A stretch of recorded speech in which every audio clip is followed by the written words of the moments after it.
Assalamu alaikum wa rahmatullah wa barakatuh. Paix sur ceux qui suivent la guidée, paix et bénédiction sur le prophète, sallallahu alayhi wa sallam, sur ses compagnons, ses amis, sa famille, ainsi que sur tous ceux qui le suivront de bonne foi jusqu'au jour du jugement. Il y a à peu près 6 ans, ça passe vite, hein.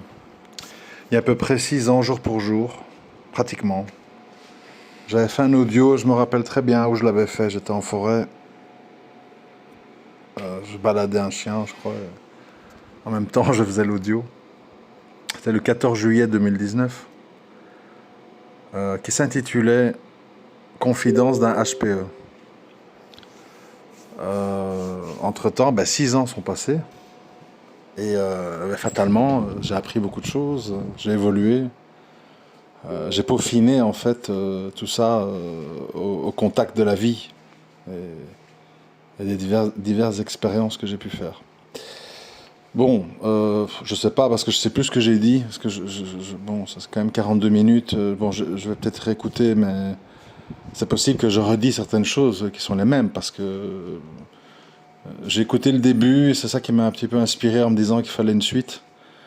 Mais j'ai pas tout écouté, donc bon, ceux qui ont découvert cette chaîne récemment, je mettrai le lien en bas dans les commentaires. Je l'ai fait il y a 6 ans. Et donc c'est un peu une suite ou une répétition, mise à jour, on va dire, mise à jour. Bon, alors, tout d'abord, je ne vais pas dire les choses dans l'ordre, parce que moi je ne suis pas occupé à lire un papier, hein, donc je dis comme les choses me viennent à l'esprit. Tout d'abord, il faut que vous compreniez une chose. Quand vous allez ressentir ou dire que vous êtes, bon, on appelle ça comme ça, mais c'est pas important les noms, vous voyez. HPE, bon, après les gens, c'est un symbole, hein, au potentiel émotionnel. Il y a les HPI, au potentiel intellectuel, bon, il y a toutes sortes d'explications, mais en gros, que vous êtes différents, hein. C'est très important, parce que moi je vois beaucoup de gens en fait qui souffrent, hein. Ils souffrent, surtout quand on est plus jeune, on ne comprend pas ce qui nous arrive, etc. Euh, je tiens à expliquer en fait ce que vous allez vivre afin que vous ne soyez pas étonnés. Parce qu'en fait, c'est l'étonnement qui choque. En plus de l'isolement. L'isolement plus l'étonnement, ça fait beaucoup. Donc, par définition, autour de vous, les gens qui ont ce profil sont des gens rares, qui sont dispersés un peu partout, mais on ne trouve pas à tous les coins de rue. Honnêtement, hein, moi, comme vous le savez, je répète chaque fois, donc bientôt 52 ans, beaucoup voyagé, fréquenté plein de gens. C'est très rare. Il ne faut pas croire que c'est commun. C'est très rare. Bon, maintenant, pourquoi, j'en sais rien. Bon, moi, j'ai pas réponse à tout, hein. Je ne comprends pas les mystères de la création d'Allah. Voilà, on vit les choses et puis on ne les comprend pas entièrement. C'est normal. Mais par définition, je voudrais commencer par ça, il faut que vous compreniez que ceux qui ne le sont pas, qu'on appelle dans le langage psy, les normaux pensants. En gros, les gens normaux. Mais attention, normal ne veut pas dire bien. Normal, ça veut dire dans la norme. Faut bien s'entendre sur les mots, hein, c'est très important. Quand on dit que quelqu'un est normal, ça ne veut pas dire qu'il est bien. Ça veut dire qu'il est dans la norme. Normal vient de norme. La norme, ça veut dire en fait les codes que la société a installés et qui font consensus, nourris par les médias, l'école, les journaux, vos familles. Donc la norme, voilà, la norme. C'est-à-dire que la norme, pour moi, c'est pratiquement une religion très puissante, la plus puissante, parce qu'en fait, elle a l'appui du nombre. C'est-à-dire que quand vous dites, je sais pas, hein, je prends un exemple comme ça, tous ces mariages où on claque plein de pognon, on loue des voitures de luxe, il y a des accidents sur le périph, et on dépense plein d'argent qu'on aurait pu mettre dans les meubles ou pour se lancer dans la vie, c'est absurde. Voilà. Vous dites ça en tant que personne qui réfléchit et qui analyse les choses et qui n'hésite pas à avoir un avis contre la norme dominante. Mais les gens autour de vous, eux, leur référence, c'est pas la pensée, parce qu'ils n'en sont pas capables. C'est le fait de coller, par mimétisme, avec ce qui se passe. Je vous l'ai souvent dit dans les exemples, mon voisin met le voile à sa fille, je mets le voile à ma fille. Mon voisin l'enlève et l'envoie à l'école au milieu des garçons, je l'enlève et je l'envoie au milieu des garçons. C'est ce qu'on appelle la sunna des voisins. C'est-à-dire, si une majorité des gens font quelque chose, ben moi, en fait, je suis le mouvement. Parce que je n'ai pas la capacité d'adhérer à une idéologie et à des principes qui prévalent sur les agissements des gens.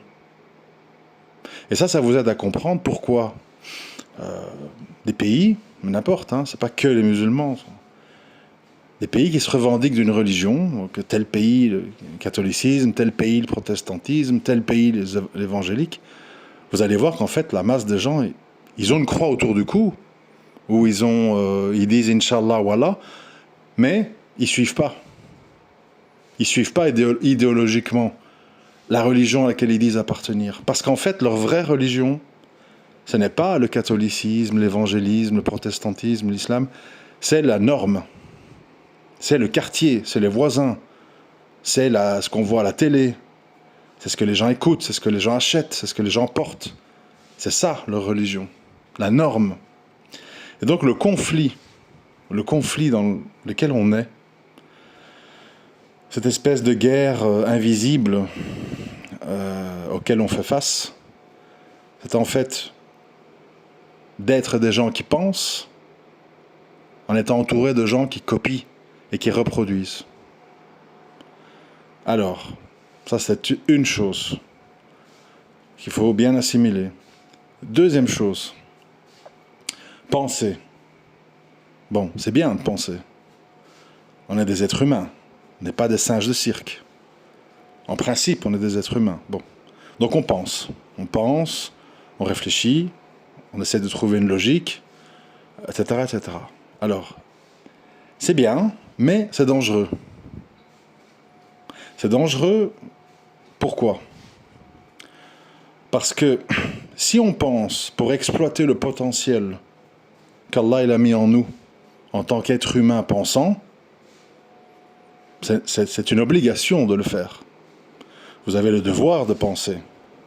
Vous avez le devoir de ne pas copier sans réfléchir. C'est une obligation d'un être humain. Mais, là où ça peut devenir dangereux, c'est si à un moment donné, vous vous prenez pour une divinité. C'est-à-dire que vos pensées, vos intuitions, votre feeling, devient une religion. C'est un danger parce que vous n'êtes pas Dieu. Vous êtes un être humain, certes, qui a plus de capacité que la masse des gens, d'accord, mais vous n'êtes pas Dieu. Et ça, c'est le grand piège qui menace les gens qui sont comme ça, on les appelle comme on veut. Moi, je ne veux pas m'arrêter à un mot parce qu'il y a des gens qui en font une maladie, mais tout ce qui est HPE, HPI, etc., le danger, c'est ça, en fait. C'est qu'à un moment donné, on en vient à s'adorer soi-même. On croit qu'on a tout compris, on croit qu'on n'a pas besoin d'apprendre quoi que ce soit. On fait confiance à notre petite boîte crânienne, ce qu'elle contient. Et parce qu'il y a quelques connexions neuronales en plus, on croit que, je ne sais pas quoi, oui, effectivement, par certains aspects, nous sommes, entre guillemets, supérieurs, mais nous ne sommes que des êtres humains.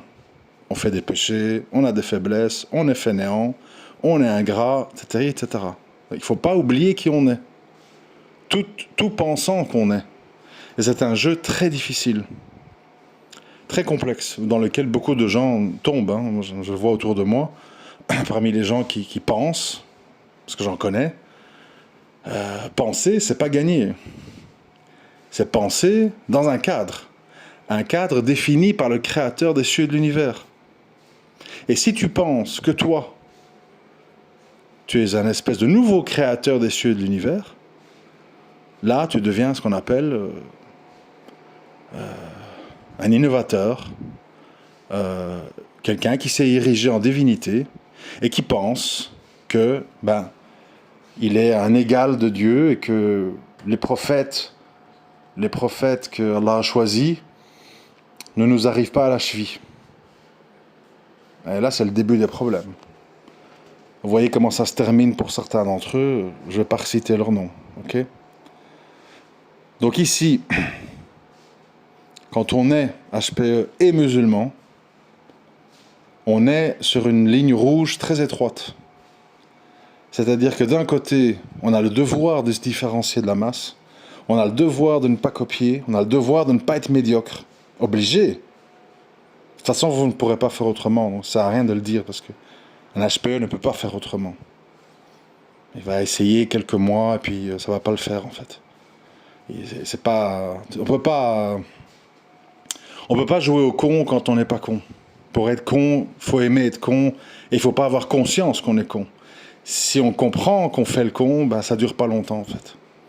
Parce que pour le faire longtemps, il ne faut pas le réaliser. Bref. Mais une fois que ça c'est fait, c'est-à-dire que voilà, il faut aussi se dire, oui, mais attention, parce que moi, je vais me différencier, je vais comprendre certains trucs, et évidemment, je vais devenir un peu un marginal, hein. Bon, voilà, avec tout ce que ça suppose comme conséquence, au niveau de la famille, au niveau du couple, au niveau des relations humaines, etc., etc. Mais attention, pas oublier qui je suis, un être humain. Un être humain, voilà, certes, comme ça, mais tout de même un être humain. Et donc, c'est tout un jeu d'équilibriste, un jeu auquel je vous invite, parce que je vous veux du bien, qui est de dire, ne devenez pas des normaux-pensants, mais de toute façon, vous n'y arriverez pas. Parce que si vous essayez longtemps, vous tomberez en dépression, toxicomane, plein de trucs, quoi.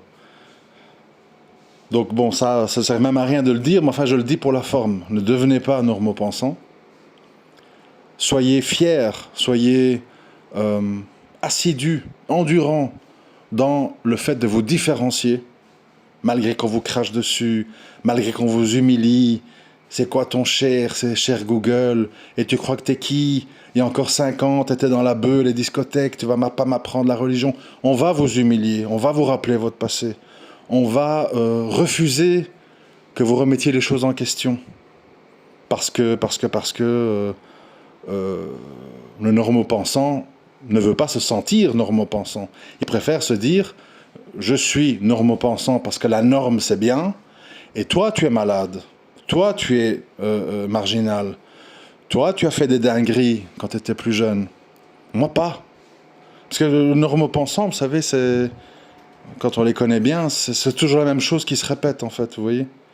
Ils sont à l'école, machin, puis ils vont à l'UNIF, là-bas ils rigolent un peu, ils vont à des soirées, ils boivent, ils ont 4, 5, 6, 7, 8 aventures, puis la 9e, c'est la bonne, alors ils se mettent en couple, puis alors là ils deviennent raisonnables, ils sortent plus, ils arrêtent de boire, puis ils arrêtent, ils vont travailler, puis ils vont faire un crédit à 2 pour une maison, puis ils auront un enfant, puis éventuellement un deuxième par miracle, et puis le gars, la secrétaire, on divorce, on partage tout en deux. Bon, le schéma il est plus ou moins répétitif, quoi, et cousu à l'avance.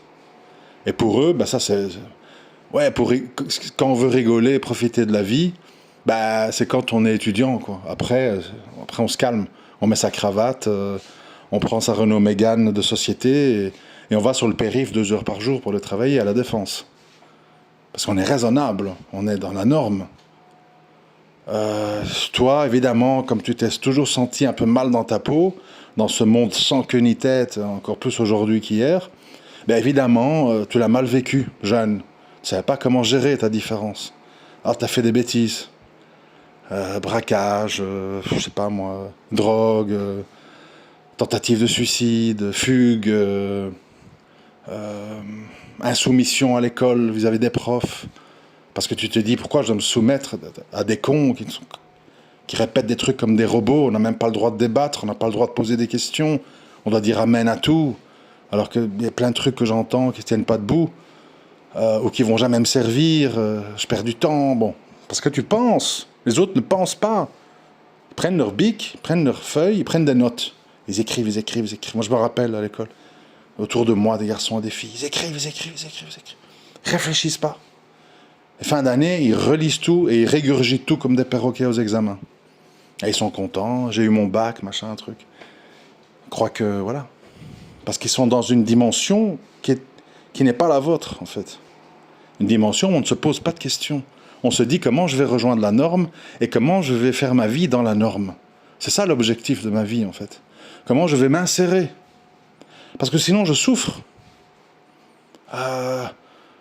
L'islam nous interdit de faire riba pour une maison, donc je suis locataire, donc je dépends d'un propriétaire, et puis chaque fois il se passe un truc, et un voisin comme ça, comme si, qui me dérange, doit déménager, il veut pas me rendre la garantie. Oh là là, on souffre. Si j'étais propriétaire, je payerais mon crédit, au moins j'aurais la paix, et d'ici 20 ans, la maison est à moi. Donc évidemment, imaginez-vous, HPE plus musulman, c'est double peine. Ah ouais, double peine. Et donc, il n'est pas du tout étonnant que quelqu'un qui n'est pas normopensant, il a une jeunesse chaotique. Il se cherche, il n'accepte pas le monde tel qu'il est. Il se rebelle, il remet des choses en question, il pose des questions dérangeantes. Je me rappelle combien de fois on me l'a écrit dans mes bulletins, à moi. Ouais, Michael est un garçon intelligent, mais il est très torturé par des questions qui ne sont pas de son âge. L'école n'est pas un endroit où on remet tout en question, on est là pour apprendre de la matière et la régurgiter aux examens. C'est pas un lieu de débat où on refait le monde, en gros, hein, des trucs comme ça. Bon, voilà. Donc évidemment, vous le vivez mal, vous vous sentez seul, vous vous sentez incompris, vous vous sentiez marginalisé, mais même dans d'autres domaines. Récemment, j'expliquais à un ami que quand je me rappelle, adolescent, hein, l'école secondaire, le lycée en France, je crois on dit, moi en fait je regardais autour de moi, école mixte évidemment, hein. Je regardais autour de moi, j'avais 14, 15, 16 ans, en pleine explosion hormonale, hein, puberté, machin. Et je dis, mais c'est pas possible en fait. Je vois tout des filles comme des poupées Barbie, maquillées, parfumées, les vêtements de machin, etc. Tous des types autour. Et je voyais tout le monde là concentré, les cours, 8 heures par jour. Et je dis, en fait, c'est pas normal en fait, c'est pas possible. On est tous des jeunes, plein d'énergie, quoi, plein de testostérone et tout. Et on est là, assis, 8 heures par jour, à écouter des trucs, à noter, à être entouré de filles. Et ça, on doit faire semblant que ça nous fait rien. Et tout le monde est là. Moi, je voyais autour de moi que, oui, ça fonctionnait bien. Comme ça. Je dis, en fait, je suis fou, quoi. Moi, je peux pas me concentrer 8 heures par jour en étant assis, en étant entouré de poupées Barbie. C'est quoi cette histoire, en fait? Alors, à la fin, on se pose des questions. On dit, bon, apparemment, je suis atterri dans un endroit qui s'appelle la Terre, qui fonctionne d'une manière que je comprends pas bien. Et donc, évidemment, comme c'est la norme, tu te dis, bon, je suis en souffrance. Donc, je vais trouver des dérivatifs, quoi, pour m'apaiser. Alors, chacun son truc, hein, qui est dans la musique, qui est dans les drogues, qui est dans la délinquance, qui est dans la vagabonderie, SDF, fugueur, enfin, il y a toutes sortes de réactions à tout ça. Et donc, évidemment, du fait que quand on est jeune, on a dérivé, parce qu'on vivait mal la situation, après, les normopensants s'en servent contre vous pour dire « Ouais, mais c'est quand même pas toi qui va m'expliquer la vie. T'as vu tout ce que t'as fait quand t'étais jeune. T'as vu tout ce qui s'est passé. » Ça arrive même entre musulmans, hein. Donc moi, vous voyez tout ce que je raconte depuis toutes ces années. Et donc, tu as des gens, parce qu'ils ne m'aiment pas, parce qu'ils sont jaloux, enfin, j'en sais rien, hein, qu'est-ce qu'il y a dans leur cœur, ne m'intéresse pas, mais enfin, voilà. Ils vont chercher des éléments de mon passé qui sont pas normatifs pour dire il n'est pas digne d'être écouté. Ouais, mais truc, c'était un multidivorcé, et il a 8 enfants, et il a fait 2 de la prison. Donc en fait, on te resserre des choses de ton passé qui sont ce qu'elles sont, qui sont ce qu'ils sont pour des raisons variées, hein, parce qu'évidemment un HPE, quand il est confronté à des histoires de justice ou de divorce, c'est pas pour les mêmes raisons que les autres. Bah oui, c'est normal. Chez les normopensants, on divorce pourquoi? Pour des questions d'argent ou pour des questions de tromperie, en général. Hein. Le mec, secrétaire, machin, la femme, elle a attrapé des textos, boum, on divorce, on partage tout à deux, tu verras plus les enfants, puis finalement tu les vois le week-end, bon. Voilà, ça c'est les divorces des normopensants. Les HPE qui divorcent, c'est pour d'autres raisons. Ça se passe autrement. C'est pour des sujets beaucoup plus compliqués, où les responsabilités sont plus obscures. Donc, mais les normopensants sont tout contents de trouver dans votre passé des éléments pour dire tout ce que tu dis n'est pas crédible et n'est pas intéressant, n'est pas valable, parce que tu n'as pas vécu une vie normative. Je veux dire, enfin, je ne sais pas comment vous l'expliquer. Tous les gens qui ont un peu lu, et sans nous comparer à eux, rassurez-vous, hein, parce que je vois déjà les gens qui sautent sur leur chaise, tout le monde qui a un peu lu sait que de nombreux grands savants de l'islam, hein, Ibn Taymiyyah et d'autres, des gens qui ont passé énormément de temps en prison, qui parfois ne se sont jamais mariés, ont eu des vies, voilà, quand il y a eu des troubles, ils se sont emmurés chez eux pour pas participer.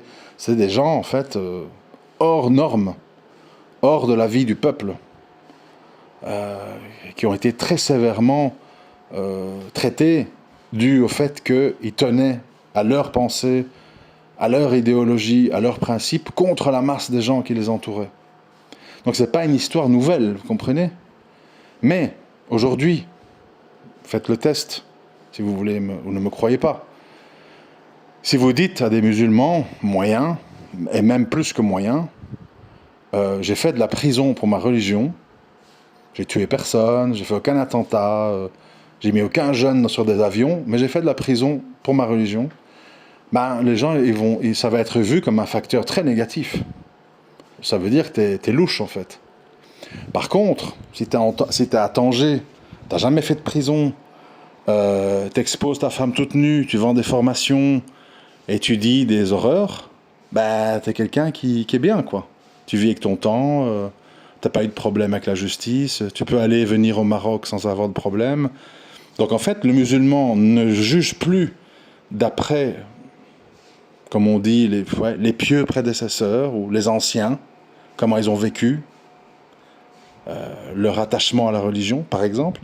Ils le vivent en fait suivant le matérialisme mondialiste, qui consiste à dire qui sont ceux qui vivent leur religion avec le moins de problèmes possible, qui font de l'argent, qui vont jamais en prison, qui n'ont jamais de perquisition, où tout est lisse. Et ça devient un facteur positif, c'est-à-dire plus t'es vendu, plus t'es traître, plus t'es lâche, plus t'es normatif, plus t'es un bon musulman.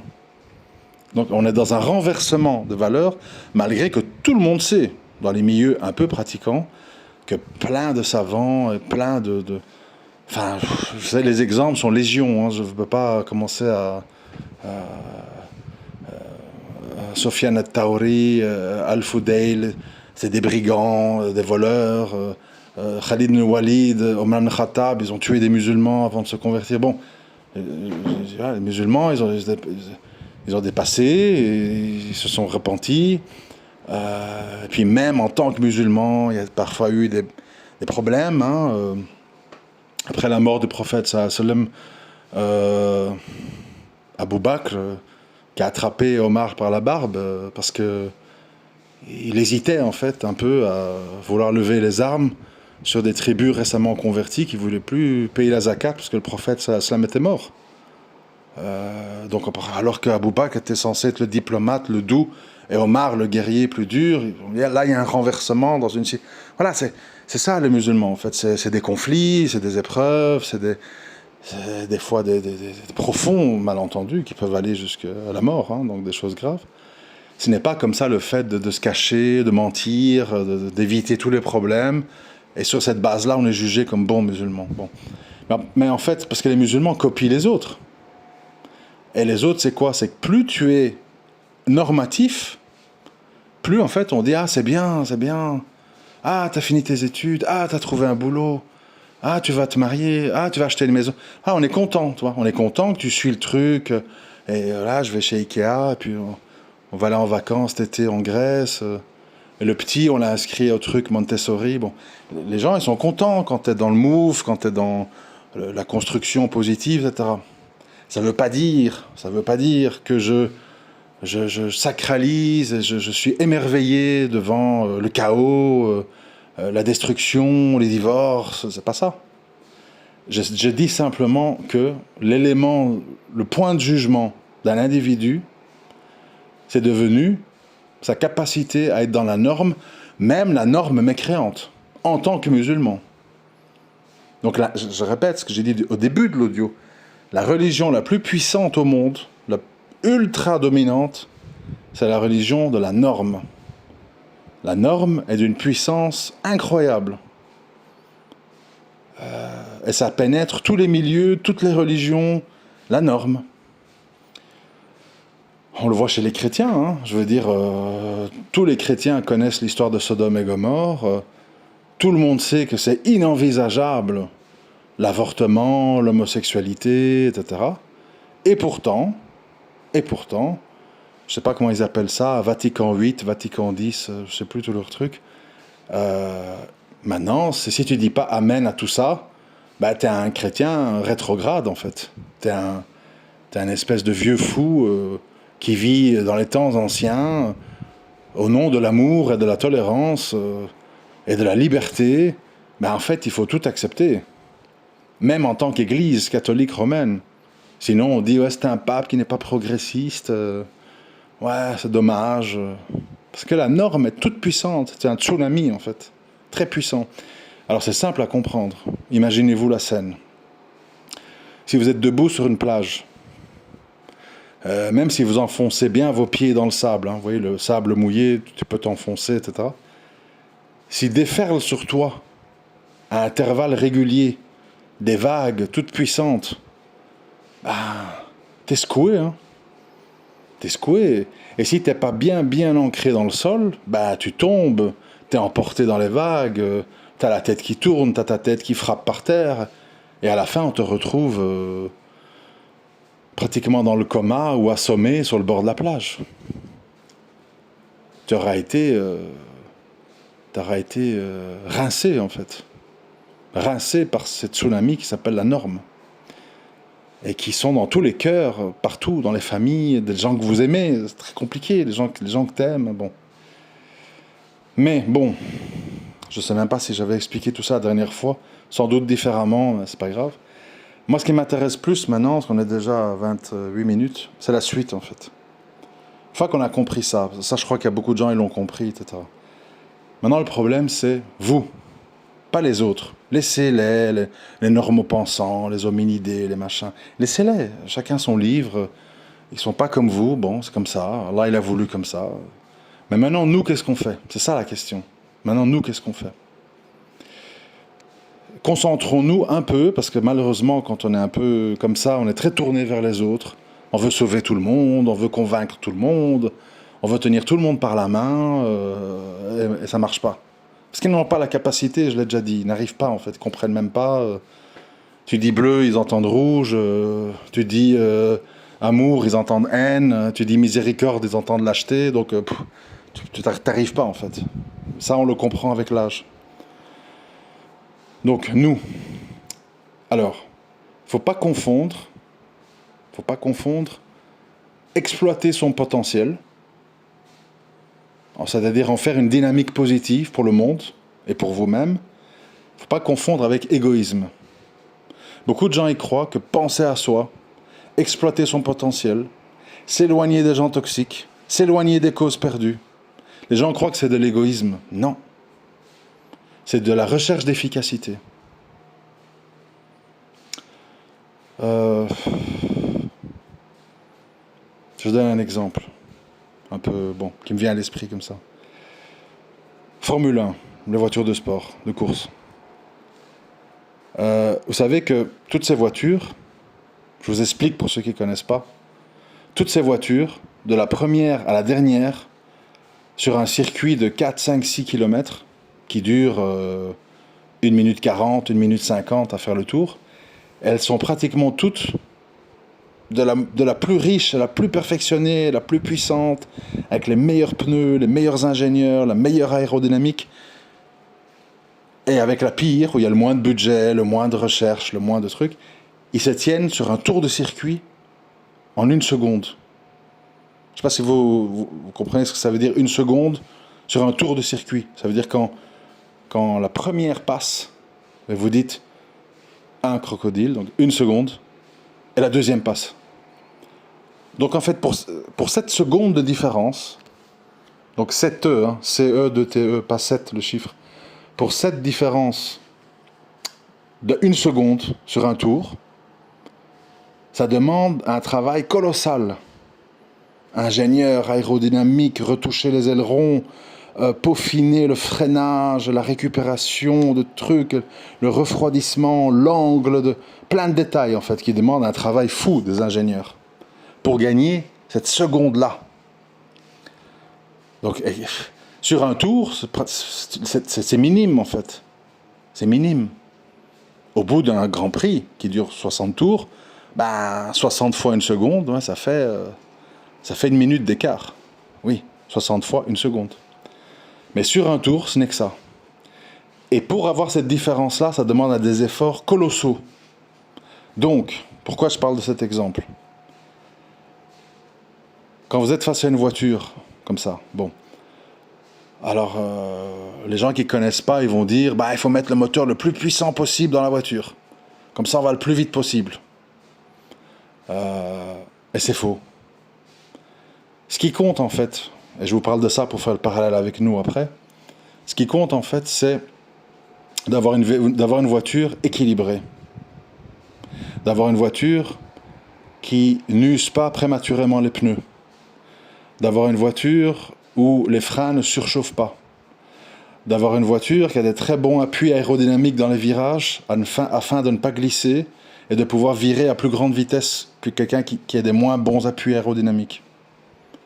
Le moteur et la puissance, ça joue un peu, quelques secondes dans une ligne droite, au bout de la ligne droite avant de freiner. Là, un moteur sur un autre, il peut y avoir 10 km/h de différence. Par contre, si une des voitures a des moins bons appuis aérodynamiques et use beaucoup plus ses pneus à cause de ci, à cause de ça, cette puissance supplémentaire va complètement s'effacer et ne permettra pas de gagner. Donc, ici, quand on analyse l'ADN d'un chimpanzé ou un truc comme ça, ils te disent, pour te dire on vient de là, les différences, c'est très peu de choses. C'est 1%, enfin je ne sais pas les chiffres, hein, mais genre de dire ça tient sur peu de choses. Et cette histoire de peu de choses est très important parce que la différence que vous avez avec tous ces normaux pensants, ça tient sur très peu de choses. Il ne faut pas croire que vous êtes une création à part, des êtres angéliques, merveilleux, ça n'a rien à voir. Vous avez juste un quelque chose en plus qui est très minime, je ne sais même pas si on peut le mesurer, mais en tout cas c'est là, ça existe, tu vois. C'est une réalité.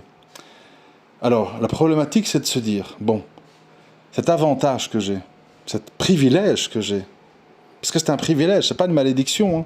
Beaucoup de gens ils vivent comme une malédiction. Mais vous voudriez avoir des vies médiocres, comme les normaux pensants ? Vous enviez leur vie ? Franchement, non. Évidemment que non. Donc, la question, c'est de se dire, bon, moi je ne sais pas vivre comme eux, et eux ne savent pas vivre comme moi. Ok. Moi, en fait, je fais quoi ? Je souffre, je déprime, j'essaye de les copier, j'essaye de changer qui je suis. Combien de temps ? 6 mois ? 1 an ? Puis après, crac. On le sait tous, vous avez certainement tous essayé, ça ne marche pas longtemps. Alors, qu'est-ce qu'il faut faire ? Il faut accepter son statut, très important. Allah, il m'a créé comme ça, alhamdulillah. Allah, je te remercie d'être différent. C'est pas toujours facile, mais je le prends comme un privilège. Donc déjà, Changer le truc de dire je souffre, je suis un incompris, j'aimerais tellement être comme les autres, et trucs, et en plus on peut pas faire ci, et l'alcool, et le riba, bon, tout le temps être dans la complainte. Non, non. Pour la religion, t'es pas obligé de la suivre, hein. Tu peux apostasier si ça te plaît pas, si c'est trop dur, si t'as trop envie d'être comme les autres, bon. Et pour le reste, ça tu peux pas y échapper. La vie des autres ne te contentera pas. Ni socialement, ni économiquement, ni sexuellement, ni tout ce que tu veux en fait. C'est pas, ça, tu peux pas vivre comme eux. Tu peux pas vivre comme eux. Ça, c'est impossible. Même que tu veux, tu pourras pas. Donc, tu dois prendre ton statut comme un fait accompli, dont on ne s'échappe pas. Et alors la question, c'est de le vivre bien. Je répète, je sais que je me répète, mais c'est fait exprès. De le vivre bien, et d'être remerciant envers Allah pour ce privilège, première chose. Et deuxième chose, mettre des choses en place autour de toi, afin que ça ne soit plus vécu comme une exclusion, mais que ce soit vécu comme un avantage. Et donc, tu vas devoir faire très attention. Moi, je vous raconte tout ça, parce que moi, on m'en a jamais parlé. Donc moi, j'ai fait plein d'erreurs, j'ai perdu plein de temps, mais bon, c'est pas grave. Le but de ces audios, c'est de vous faire gagner du temps, je vous l'ai toujours dit. Moi, personne ne m'a prévenu. Bon, donc j'ai dû apprendre sur le tas, comme on dit. Donc il faut que vous fassiez des choix de vie. Et il faut que vous choisissiez un entourage qui va vous permettre d'exploiter qui vous êtes, en fait. Ça veut dire quoi? Ça veut dire que quand vous devez choisir un mari ou une femme, etc., il faut choisir quelqu'un qui comprend votre valeur. Il faut choisir quelqu'un qui vous valorise. Il faut choisir quelqu'un qui vous corrige ou qui vous dit là tu vas trop loin ou peut-être c'est excessif, en étant dans une forme respectueuse. Il faut être avec quelqu'un qui comprend que quand on est comme ça, on n'est pas comme tout le monde, donc on n'a pas la même vie que tout le monde. On n'a pas le même passé que tout le monde. On a en général des cursus tumultueux. Parce que justement, cette différence, au début, quand on est jeune, qu'on n'a pas d'expérience de la vie, on la vit mal, donc on réagit mal. C'est avec le temps, dans certains cas, pas toujours, qu'on commence à valoriser ce qu'on est et qu'on commence à le gérer mieux. Qu'on commence à savoir, je parle pour moi, moi j'ai vu au fil des années des changements. Quand j'étais plus jeune, je fréquentais tout le monde. J'acceptais toutes les invitations. Ça n'arrêtait pas en fait. Invité par-ci, hakika, machin, mariage, fiançailles, frère qui pleure, divorcé, abusé par une sorcière du bled, truc, tu consoles, tu conseilles. Je n'arrêtais pas en fait. J'allais à gauche, à droite, truc, les mails, je répondais, mon mari, machin, ma femme, cela, bon. Donc beaucoup de perte d'énergie, beaucoup de gens, ils n'écoutent même pas les conseils. Combien de fois j'ai compris après que les gens, ils voulaient se déverser en fait. Ça, il faut savoir, hein. Beaucoup de gens, ils veulent se déverser, ils veulent expliquer leurs trucs. Mais ils veulent pas entendre les conseils. Ça les intéresse pas. Ce qu'ils veulent surtout, c'est que tu écoutes. Bon. Donc, il faut savoir à un moment donné être sélectif. C'est-à-dire dire, bon, moi, mon temps, il est précieux. On n'a que 24 heures dans une journée. Il y a déjà tout le temps pour les enfants, les factures, le fric, le machin, la santé, la douche, toilette, dormir. Bon, moi, je peux pas consacrer mon temps à tout et n'importe quoi. Donc, à un moment donné, il faut être sélectif. Et tout ce qui est stérile, tout ce qui est perte de temps, tout ce qui est des gens qui n'ont pas la capacité de comprendre, je suis désolé, bon, c'est comme ça ne sert à rien en fait. Ça ne sert à rien, il vaut mieux, moi c'est ce que je fais, tu passes des salams de loin, tout va bien, truc, à la tassiste, voilà, politesse, mais plus commencer à se déplacer, à aller, à s'attabler, à rester des soirées, à parler, et puis au final tout le monde reste sur ses positions, perte de temps, tu vois, perte de temps. C'est-à-dire que c'est à partir du moment où on comprend et on accepte que le créateur des cieux et de l'univers ne nous a pas mis sur un pied d'égalité, qu'on peut commencer à progresser. Tant qu'on est dans « mais non, si je l'explique », moi je vois plein de frères, je me rappelle, ils prennent des livres, regarde, Allah il a dit, truc, et Ibn Taymiyyah a corroboré dans son truc. Et il montre, les gens s'en foutent. Enfin, ouais, mais c'est, mon cher, il a dit qu'il y a des preuves ailleurs. Perd du temps, en fait. Perd du temps. Perte de temps. Les gens sont très soumis à leur orgueil. C'est très compliqué, en fait. Hein, bon. Donc, ça veut dire ton temps, il est précieux. Ton privilège, il est précieux. Donc, tu dois, en fait, constituer une équipe de Formule 1. Le meilleur ingénieur, le meilleur spécialiste en pneumatique, le meilleur motoriste, le meilleur cuisinier pour nourrir les pilotes, le meilleur aérodynamicien, etc. Et alors, tu peux extraire le meilleur possible de la voiture que tu as. Donc le meilleur, ça veut dire quoi? Ça veut dire que tu as trouvé le meilleur endroit où vivre. Quand je dis endroit, ça veut dire cadre de vie. Je vous l'ai souvent dit, dans un même pays, tu as plein de vies différentes. Tu prends l'Italie, Milan n'a absolument rien à voir avec Florence, Florence n'a rien à voir avec Naples, Naples n'a rien à voir avec Bari, Bari n'a rien à voir avec la Calabre, et la Calabre n'a rien à voir avec la Sicile. Mais c'est le même pays. Autre climat, autre mentalité, autre apparence, autre accent, tout. Donc tu dois trouver un endroit, suivant qui tu es, qui va te permettre d'avoir une bonne plateforme de lancement dans ta vie. C'est-à-dire un endroit où tu te sens bien, un endroit où tu ne te sens pas oppressé, un endroit qui correspond à ton tempérament, qui aime la glace de la Norvège, qui aime les oliviers de la Sicile ou du Maghreb, enfin peu importe. Donc un, tu dois trouver un bon endroit. 2, trouver un bon entourage. Entourage, c'est quoi? Mari-femme. Ça, c'est le plus grave de tout, en fait. Ça, c'est le... Enfin, ça, c'est sans doute mes plus grandes erreurs, hein, mais...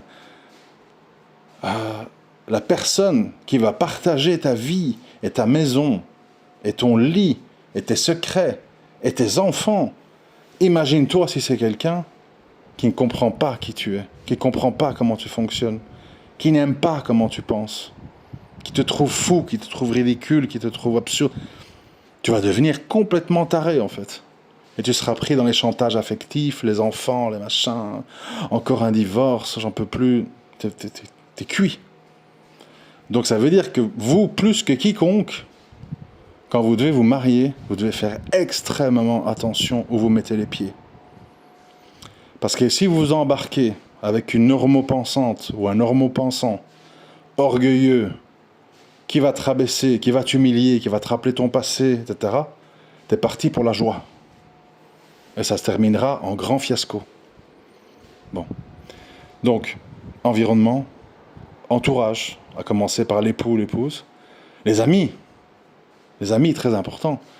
J'ai perdu dans ma vie des centaines d'heures dans des débats avec des gens qui n'ont pas la capacité de comprendre des choses. C'est pas qu'ils veulent pas, c'est qu'ils n'arrivent pas. Et donc tu perds du temps, tu t'énerves, tu répètes, ça sert à rien. Sélectionnez vos amis.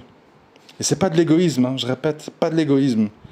Si vous voyez quelqu'un qui ne sait pas, même s'il est normopensant, mais qui veut apprendre, qui veut écouter, qui te donne de la valeur, pas parce que tu veux de la valeur, parce que tu sais que lui ne sait pas. Bah oui, là évidemment c'est un bien de consacrer du temps. Mais des gens orgueilleux, ignorants, vulgaires, rabaissants, menaçants. Combien de fois, quand tu dis des choses sur le Maroc, connu du monde entier, plus grand producteur de cannabis au monde, machin, Mohamed VI tout le temps fourré au Marais en Paris, etc. Ah, on va chercher où t'habites, on va te tuer, on va mettre le feu chez toi. Donc tu as affaire à des gens, des fous en fait, tu vois. Des gens, tu leur dis la réalité des choses, ils veulent te tuer. Ils te menacent de mort. Ils envoient des messages à la DGSI marocaine, comme ça si tu arrives à l'aéroport, on va te torturer dans la prison de Salé, on va te mettre tout nu dans des cellules crasseuses. Donc c'est la haine en fait, tu vois, la haine que tu dis la vérité. Donc il faut comprendre à qui tu parles, tu vois. Il y a des animaux autour de nous, il faut comprendre ça, des fous, des gens, des bestiaux, je sais pas comment il faut, macaques, tout ce que vous voulez, c'est la même chose. Hein. Donc sélectionnez ta femme, ton mari, tes amis. À qui tu donnes du temps, à qui tu parles. Tu vois? Moi, mon voisin, il est jardinier. Sa vie, c'est couper des gazons, couper des haies. Il passe tout son temps à ça. Et le week-end, quand il n'a pas de boulot, il fait chez lui. Il se lève le matin à 6 heures, il graisse sa tondeuse. C'est toute sa vie, en fait. Hein. Moi, le gars, je lui parle de quoi quand je le croise? Je lui parle de la météo, parce qu'il veut savoir quand il pleut, quand il y a du soleil pour les tontes. Je lui parle du jardin, de sujets qu'il est capable de comprendre. Je ne veux pas commencer à lui parler de l'Ukraine, des vaccins, des machins, de l'Iran, de la religion. Tu vois que le gars, en fait, il va complètement perdre pied, en fait. C'est pas son domaine, c'est pas son intérêt. Sa vie, c'est les pelouses et les haies. Donc, il faut accepter les gens, ce qu'ils sont, leurs limitations, et les traiter en conséquence. Toujours gentiment, toujours poliment. Moi, je respecte tout le monde. Je consacre même du temps avec des athées, des agnostiques acharnés. Tant qu'on est dans un échange. Si tu commences à m'humilier, à me traiter de con, etc., bon, là, ça devient compliqué, tu vois. Mais si tu veux un échange, et si tu fais même semblant que tu es ouvert au débat, je peux te donner du temps. Mais je ne vais pas te donner du temps si c'est pour que tu me dises l'âge du mariage d'Aïcha, le djihad, l'esclavage, frapper les femmes. Non, je n'ai pas de temps avec les discréer, tu vois. Les vieux sujets qui ont été répondus, re-répondus. Non, là, j'ai pas le temps. Désolé, là, je ne viens pas. Voilà, c'est tout. Il faut savoir, tu vois. Ces gens, en fait, ils ont des mécanismes de défense de leur médiocrité, tu vois. Ils ont appris à se défendre. Quand tu vas dans les lives de Mounir, quand quelqu'un monte, il dit « Ici, on ne parle pas de religion. » Non, moi, je ne parle pas de religion ici. Ah ben, tu parles de quoi, en fait, alors? Voilà, c'est fou. C'est tellement fou, ça fait rire. Donc, voilà, comprendre tout ça. Qui sont les gens? Qui sont les normaux pensants? Quel est leur but? Comment ils entendent ce que vous leur dites? Comment ils le comprennent? Alors, donc je répète, le lieu, la femme, le mari, les amis, et après il y a la famille. Ça, c'est encore plus compliqué. Parce que la famille, bon, un mari, vous pouvez divorcer. Une femme, vous pouvez divorcer. Les amis, vous pouvez vous en éloigner. Et à la famille, ça, c'est encore un autre morceau. Il y a des gens qui sont dans une souffrance absolue dans leur famille. Ils sont des moutons noirs, ils sont stigmatisés. Alors que leur famille est dans l'égarement. Leur famille est dans le laxisme total. Leur famille est dans la platitude intellectuelle la plus totale. Et c'est la personne qui n'est pas comme ça qui se fait humilier. Donc c'est la souffrance, parce que ça, c'est des gens qu'on ne peut pas quitter. Ils sont là, les liens de sang, etc. etc. Donc là, il faut savoir faire son deuil. Voilà, de faire la part des choses, quoi. Voilà, c'est mon père, c'est ma mère, c'est mes frères, c'est mes sœurs, mes cousins, etc. Bon, je vais éviter toute une série de sujets. Je vais parler de ce qui les intéresse. Les ragots du bled, qu'est-ce qu'on va ramener comme cadeau, la semaine des 35 heures, les RTT à récupérer, le Hanouna à la télé. Bon, voilà, je m'assimile. Mais je donne un temps limité. Je donne juste le temps pour ne pas rompre les liens de sang. Parce que si je reste trop, à un moment donné, ça va m'échapper de dire quelque chose qu'il ne faut pas dire, ça va créer un débat, une dispute, ou ils vont commencer à déteindre sur moi, je vais devenir médiocre comme eux. Donc il faut fréquenter, maintenir les liens, mais pas donner trop de temps et pas entrer dans des sujets conflictuels. Parce que sinon, ça devient un sujet insoluble. Et alors, pour conclure, 48 minutes, ouais, c'est long. Parce qu'on va me dire, oui, mais tout ça c'est bien joli, Abou Rayhan, mais moi je dois manger, je dois payer mon loyer. Alors c'est bien de dire la norme, mais moi je dois vivre. Je fais comment, moi? Ben, comment tu fais? Tu vois le monde, tu dois regarder le monde, c'est important. Analyser le monde. Pas beaucoup de gens ils le font, hein, croyez-moi. Et tu dois te dire, bon, analysons la situation calmement. En tant que salarié, n'importe quel boulot, je vais gagner minimum 1008, 1009, si je suis caissier au McDo, je sais pas quoi, et je vais gagner, Surtout si je suis célibataire, donc je suis imposé un max. Je vais gagner maximum 2008, 3000 pour un boulot beaucoup plus élaboré. Manager, truc, bon. On va dire il y a plus ou moins 1000 euros d'écart entre le pire des boulots et le boulot le plus payé. Ça sera entre 1008 et 2008, on va dire, net. Ça, je sais. Ça veut dire, voilà, j'ai ça tous les mois, je dois payer mon loyer, ma bouffe, mon essence, hein, bon. Voilà, donc t'as un élément de calcul. Si tu fais partie des gens qui disent, je veux faire de l'argent parce que je suis ambitieux, je veux aider des pauvres, je veux construire des puits, je veux participer à des œuvres humanitaires, je vais devoir faire de l'argent en plus, parce que ça c'est pour survivre.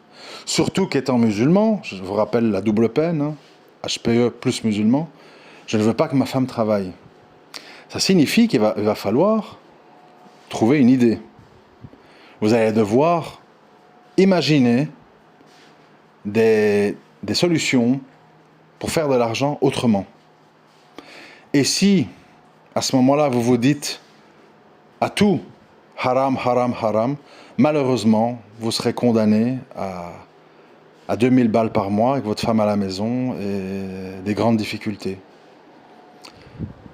Donc, j'ai dit, observer le monde, voir en fait, question simple, hein, question simple, où est l'argent ? Où ça se passe où en fait ? Ça se passe où l'argent ? Ça se passe où ? Dans le boulot de salarié ? Non. Où est-ce qu'il y a des transactions de milliards et de milliards et de milliards qui changent de main tous les jours ? Où ça ? Ben, soit dans l'illégalité, trafic de cocaïne, amphétamine, machin, truc, etc. Parce que beaucoup de gens des quartiers tombent là-dedans, et puis c'est la prison, etc., etc. Sans compter que c'est un mal, hein. Donc, je ne vous apprends rien. Hein. Soit sur les marchés financiers, bourse, etc. L'argent, il est là, en fait, il n'est pas ailleurs. Hein. Il n'y a pas d'argent ailleurs, il n'y a rien. Il n'y a rien, il y a des épiceries, tu vends des bacs de cristalline, tu gagnes 50 cents. Puis le gars en face, il fait riba, il va en acheter 10 000 en une fois, il vend moins cher que toi, tu fermes. Bon, perte de temps. Perte de temps, moi je veux bien, hein, je veux bien faire des fantasmes et faire semblant de rien, mais perte de temps. Donc l'argent, en fait, il est là. Ou dans l'illégalité, avec les risques que ça suppose et le mal que c'est, ou sur les marchés financiers. Voilà, l'équation, elle est très simple. Et si tu estimes que, à juste titre, du coup, hein, que la drogue et l'illégalité, c'est pas bien, ben, tu renonces. Et si tu estimes que les marchés financiers, les actions, la bourse, machin, c'est haram, tu renonces, ben, tu prends ton taxi de nuit, transportes des prostituées, des gens qui vomissent, des détox, des gens qui te volent ou qui ne payent pas les courses, et tu roules toute la nuit. Et tu dors la journée. Qu'est-ce que tu veux que je te dise pour ramasser 2-3 000 euros par mois ? C'est comme, voilà, dans la vie c'est simple, on en revient chaque fois à ça, les choix. Mais la réalité, elle est celle-là, qu'on veuille ou non, c'est ça la réalité. La réalité, c'est ça. L'argent, il est plus, avant peut-être, mais l'argent, il est plus dans, je rachète un restaurant 100 000 euros, le pas de porte. Je vais dedans à 7h du matin parce qu'il faut acheter les produits frais à Rungis. Et puis j'attends les clients à midi, puis le cuisinier est malade, donc je dois appeler un intérimaire ou le faire moi-même. Et puis truc, et puis si, et puis il y a le feu dans la cuisine, l'assurance ne paye pas, etc. Et puis j'ai gagné, et puis j'ai perdu, et puis finalement, après un divorce, j'avais plus le temps de voir mes enfants, j'ai tout revendu. Perte de temps, ennui, services d'hygiène, les assurances, milliers et des milliers d'euros à avancer, sans aucune garantie de gagner, que ça rapporte. Et en plus, avec une vie complètement dynamitée, parce que tu dois être là matin, midi et soir pour faire tourner ton business. Voilà. Moi, je dis les choses telles qu'elles sont. Après, chacun fait ce qu'il a à faire. Il fait ses choix, mais il faut assumer. Parce que moi, en fait, j'ai des frères, ils viennent... Ouais, j'en peux plus, j'ai un boulot, Mais bon, comme je suis célibataire sans enfant, on me prélève tout en impôts. Finalement, avec tous les imprévus, etc., il me reste rien. Ben oui, mais bon, t'as choisi d'être salarié, mon frère. Qu'est-ce que tu veux que je te dise, moi? J'ai répondu à ce frère, parce que moi je suis en Belgique. Hein. Je dis, Akhi, la Belgique est un pays qui valorise les gens qui ont une famille nombreuse, une femme à charge. Si tu fais le même boulot que tu as une femme à ta charge et 3 enfants, ils vont te prélever 600 euros par mois en moins. Tu ne seras plus imposé en fait. C'est un système qui est comme ça. Tu veux pas, ben, ça change rien. Ça punit, c'est un système qui punit le célibataire qui travaille et qui n'y a pas de charge. T'es massacré. On te prend la moitié, 60% de ton argent. Alors voilà, soit tu tiens compte, soit tu te plains pas. Parce que les gens le font et puis ils se plaignent en fait. Je comprends pas moi. Ça me dépasse tout ça, vous voyez.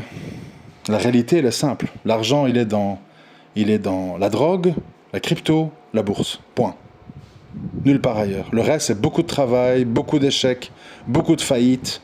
Pas le temps de voir tes enfants, ta femme qui en aura marre, qui demandera le divorce parce que tu t'es crevé quand tu rentres. Vous couchez une fois toutes les 2 semaines. Enfin bon, je passe les détails, ça sert à rien. Voilà. Moi, je suis là pour dire la réalité. Après, chacun fait ce qu'il veut. Et en tant qu'HPE, tu peux pas fuir la réalité. Tu peux pas te cacher. Tu dois comprendre le fonctionnement du monde et savoir comment tu vas survivre là-dedans. Parce que Allah, il t'a pas conçu comme ça pour que tu souffres et que tu t'autodétruises. Que tu te suicides, que tu te drogues, que tu te déprimes, que tu termines en psychiatrie. Allah, il t'a pas créé comme ça pour ça. Il t'a créé comme ça, avec une raison derrière. Mais pour arriver à accomplir ta mission, tu vas devoir être très discipliné. Avec qui tu fréquentes, avec qui tu couches, avec qui tu fais des enfants, avec qui tu passes du temps, avec qui tu fais des affaires. Très sélectif. Sinon, tu vas te disperser et tous ces vampires normaux pensants vont te vider de ton énergie. Ils vont te liquider sans pitié. Parce qu'ils ont la rage contre toi que t'es pas comme eux. Ça les dérange en fait. Regardez Elon Musk. Bon, je le dis comme exemple, hein, parce que c'est le plus connu. Il y a plein de gens en fait qui le détestent à fond. Pourquoi? Parce qu'il fait des trucs que les gens peuvent même pas imaginer en fait. SpaceX, trucs, machin, fusées, voitures électriques, n'arrête pas en fait. Un gars, il veut plus dormir tellement il a des choses à faire en fait. Il prend des produits pour pas dormir. Alors que d'autres gens ont tout leur temps, ils font rien. C'est comme ça. Nous ne sommes pas égaux, je me répète. Et ne pas être les mêmes, ça attire la haine. Ça attire la jalousie et ça attire l'envie de saboter votre vie. Pourquoi? Pour dire, ah, maintenant que tu es bien avec des dettes et des amendes et des huissiers, tu vas venir faire le boulot de salarié à 1008. Ah, tu te moquais, ben viens maintenant. Viens vivre comme nous. Tu faisais le beau, hein? Et là, ils sont contents, vous voyez. Ils vous ont cassé les jambes. Ils ne veulent pas vous voir décoller. Et c'est à vous de voir si vous allez les laisser vous casser les jambes ou pas. Voilà. Bon, je suis à 1 heure. Hein. Je suis désolé, mais vraiment, bon, ça passe super vite. J'espère que c'est un bon complément pour l'audio d'il y a 6 ans, que vous pouvez réécouter. Hein, je vais le mettre en dessous. Et j'espère que je ne serai pas mal compris. J'ai parlé avec mon cœur, hein, donc comme d'habitude. Comme je le pense, comme je le ressens. Certainement que ça heurte certaines personnes, j'ai l'habitude, mais je ne peux pas m'arrêter à ça. Hein. Je dois poursuivre ma mission, et voilà. Assalamu alaikum wa rahmatullahi wa barakatuh.